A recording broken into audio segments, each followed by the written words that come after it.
తాకట్టులో ఉన్న బంగారాన్ని విడిపించి ఆ రోజు ఆన్లైన్ రేటుకే మేము కొంటాం. Sharma gold company.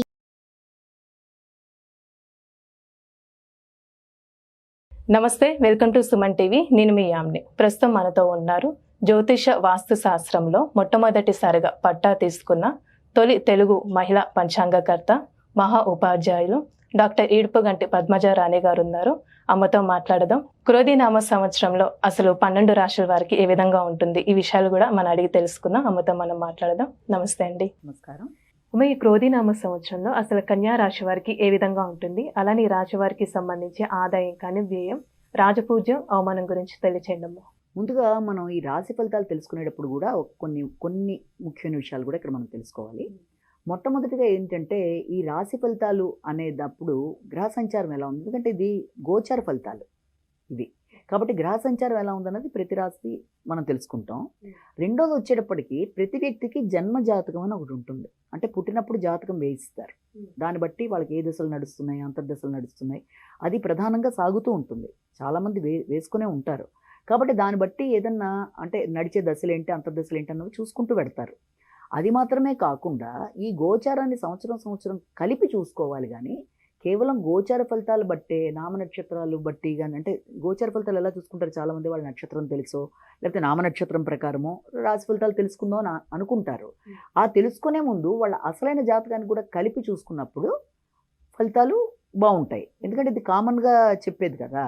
అలా కాకుండా కేవలం ఈ గోచార రీత్యా ఫలితాలను మాత్రమే చూసుకొని ప్రధానమైన నడిచే దశ అంతర్దశలని చూసుకోకపోతే కరెక్ట్ కాదు. ఎందుకంటే అది చూసుకున్నప్పుడు ఆ నడిచే దశలు అంతర్దశలు బాగుండి అన్ని రకాలుగా బాగున్నప్పుడు ఇందులో ఏదైనా చిన్నపాటి అశుభ ఫలాలు ఉన్నప్పటికీ కూడా దీన్ని ఓవర్కమ్ చేసేయచ్చు. చిన్న పరిహారాలు చెప్తాం కాబట్టి.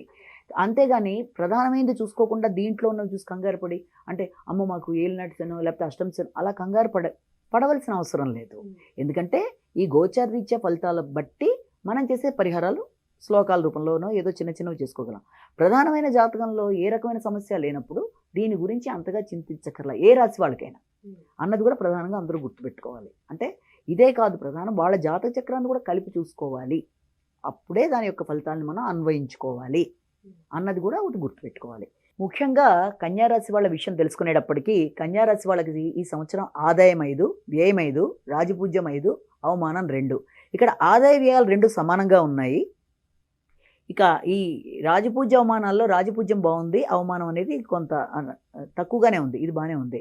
ఎప్పుడైతే ఆదాయ వ్యయాలు సమానంగా ఉంటాయో వీళ్ళు చేయవలసింది ఏంటంటే ఆదాయాన్ని అభివృద్ధి పరుచుకోవాలి. అంటే ఉన్న ఆదాయం అనేది పుణ్యం రూపంలో ఖర్చు అయిపోకుండా ఉండడానికి వీలైనంత వరకు సుమంతో శ్రీ కార్తవీర్యార్జునాయ నమః అనే శ్లోకాన్ని పఠించడం అనేది.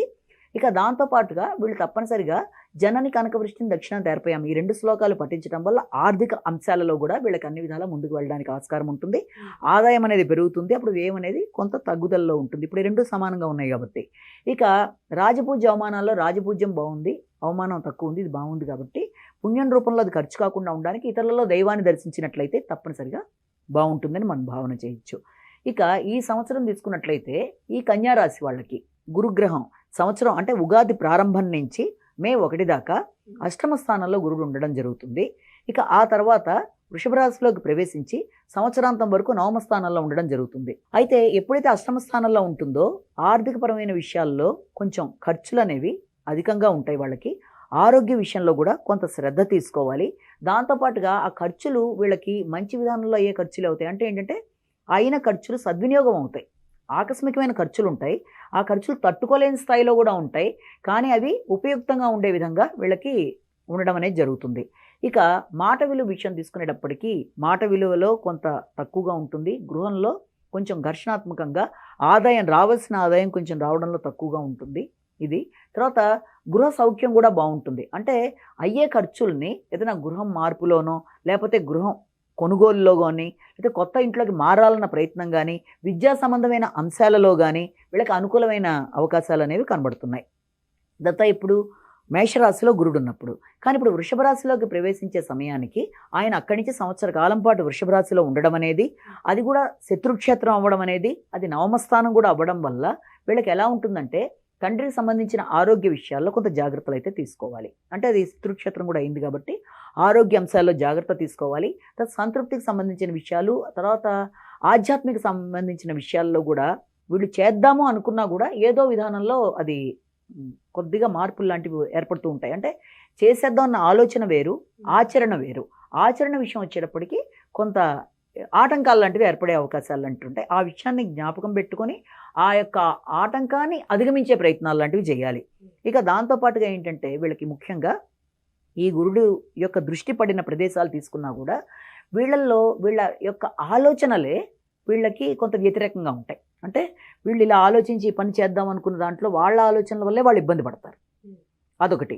కాబట్టి వీళ్ళందరూ వీళ్ళు ఆలోచించకుండా అవసరమైన విషయంలో వీళ్ళకి కావాల్సిన విషయాల్లో వీళ్ళ యొక్క ఆత్మీయులు ఉంటారు కదా, ఆత్మీయుల్ని సంప్రదించి ఆలోచనలు చేసినట్లయితే మంచి ఫలితాలు వస్తాయని కూడా మనం భావన చేయొచ్చు. ఇక రెండోది అంటే జన సహకారం ఉంటుంది, సజ్జనులు సహకరిస్తారు. సహకరించిన వీళ్ళు ఏమని భావించే అవకాశం ఉందంటే వాళ్ళు సూత్రబద్ధంగానే మనకి ఉపకరించారు, పూర్తిగా ఆశించిన స్థాయిలో లేదు అనే భావన కూడా వీళ్ళకి ఏర్పడుతుంది.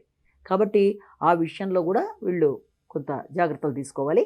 ఇక ముఖ్యంగా ఎప్పుడైతే గురుని యొక్క దృష్టి నీచస్థానమైన పంచమాన్ని దర్శించటం జరుగుతుందో దానివల్ల వీళ్ళ యొక్క సంతానంలో స్వార్థాదులు ప్రవేశించటం కానీ లేదా వీళ్ళల్లో స్వార్థాన్ని వాళ్ళు గమనించి వాళ్ళు దూరంగా జరగడం కానీ మొదలైన వాటికి ఆస్కారం ఉంది. అంటే వాళ్ళకి అలా స్వార్థపూరితమైన భావనలు వీళ్ళకో లేకపోతే సంతానానికో ఏర్పడడం వల్ల కొంత ఘర్షణాత్మకమైన వాతావరణం ఉంటుంది. కాబట్టి వీళ్ళంతవరకు అలాంటి భావనలు ఎవరిలోనూ రాకుండా వీళ్ళంత జాగ్రత్తలు తీసుకుంటూ ముందుకు వెళ్ళాలి అన్నది ఇక్కడ మనం అర్థం చేసుకోవాలి. ఇక శని భగవానుడు షష్ఠ స్థానంలో ఉండడం జరుగుతుంది. సంవత్సరం ప్రారంభం నుంచి సంవత్సరాంతం వరకు కుంభరాశిలో స్వక్షేత్రంలో శని భగవానుడు ఉండడం వల్ల ఆ షష్ఠ స్థానంలో ఉండడం బట్టి సంతానంతో వీళ్ళకి కొంత వైరుధ్యాలు కానీ రుణాలు సమయానికి చెల్లించడంలో వీళ్ళు జాప్యం చేయడం బట్టి జాప్యం చేసినా అది వీళ్ళకి అనుకూలంగా ఉంటుంది. అంటే శత్రువులకి ఈ యొక్క వాళ్ళు లేట్ చేయడం బట్టి వీళ్ళకి అనుకూలంగా ఉంటుంది. అంటే అది వీళ్ళ దగ్గర తీసుకోవాల్సిన శత్రువులు రుణాలు తీసుకోవాల్సిన సమయంలో వాళ్ళు చేసే లేటు వీళ్ళకి అనుకూలంగా ఉండే అవకాశాలు లాంటివి ఉన్నాయి. రెండోది ఏంటంటే ముఖ్యంగా ఆరోగ్య విషయంలో మాత్రం అధిక శ్రద్ధ తీసుకోవాలి, ఖర్చుల విషయంలో జాగ్రత్తలు తీసుకోవాలి. అంతేకాకుండా ఈ యొక్క పెట్టుబడులు పెడదాం అనుకుంటూ ఉంటారు. దీర్ఘకాలిక పెట్టుబడుల విషయంలో కానీ లేకపోతే ఆకస్మికమైన ఖర్చుల్లో కానీ నిద్రకి సంబంధించిన అంశాలలో కానీ ఆరోగ్యానికి సంబంధించిన విషయాల్లో వీళ్ళు అంటే దాన్ని అధిగమించే ప్రయత్నాలు అంటే వ్యాయామ ప్రాణాయామాల ద్వారా కానీ లేకపోతే శనికి సంబంధించిన వాటి వల్ల అంటే వాళ్ళు ఇప్పటిదాకా ఏం చేస్తున్నారో అది వెళ్ళినా పర్వాలేదు. అది తర్వాత సహకారం సేవక సహకారం కానీ ముఖ్యుల సహకారం కానీ కొంత తగ్గుతుందని అనుకున్నాం. కాబట్టి ఆ విషయంలో వీళ్ళంతవరకు ఇతరుల మీద దాదాపుగా ఆధారపడకుండా వీలైతే వీళ్ళ పనులు వీళ్ళు చేసుకుంటూ ముందుకెడితే ఆ అసంతృప్తిని అధిగమించగలుగుతారు అన్నదొకటి.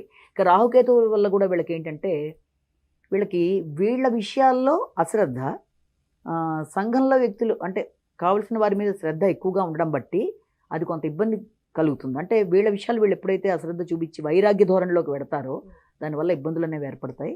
కాబట్టి వీళ్ళ విషయాల మీద వీళ్ళు శ్రద్ధ తీసుకోవాలి. అంతేకాకుండా భాగస్వామి వ్యవహారాల్లో కూడా జాగ్రత్తగా ఉండాలి. అపార్థాలకి తావివ్వకూడదు. భార్యాభర్తల మధ్య కావచ్చు, జీవిత భాగస్వామితో కాకుండా సాంఘిక సంబంధాల్లో, సామాజిక అనుబంధాల్లో అన్ని చోట్ల కూడా వీళ్ళంత జాగ్రత్తలు పాటించాలి. అపార్థాలకు తావివ్వకుండా ముందుకెళ్ళాలి. వీళ్ళకి కూడా ఈ రాహుకేతులకు సంబంధించి శ్రీ దుర్గే నమః అనే ఒకటి, తర్వాత శ్రీ గణేష్ నమస్తుభ్యం అనే శ్లోకం చేసుకున్నా బాగుంటుంది. వీళ్ళ ప్రత్యేకమైన పరిహారంగా మనం ఏం చెప్తాం అంటే హనుమాన్ చాలీసా. హనుమాన్ చాలీసా మామూలు రోజుల్లో 11 సార్లు, ముఖ్యంగా శనివారం మంగళవారం వచ్చేటప్పటికి అది ఇంకా ఎక్కువ సార్లు చేసుకున్నట్లయితే ఈ రకమైన అంటే కన్యా రాశి వారి సంవత్సరం ఖచ్చితంగా బాగుంటుంది ఈ రకంగా చేసుకున్నట్లయితే. చాలా చక్కగా తెలియజేశారండి, ధన్యవాదాలు. సుమన్ టీవీలో మీ పర్సనల్ అండ్ బిజినెస్ ప్రమోషన్స్ కోసం కింది నెంబర్కి కాంటాక్ట్ చేయండి.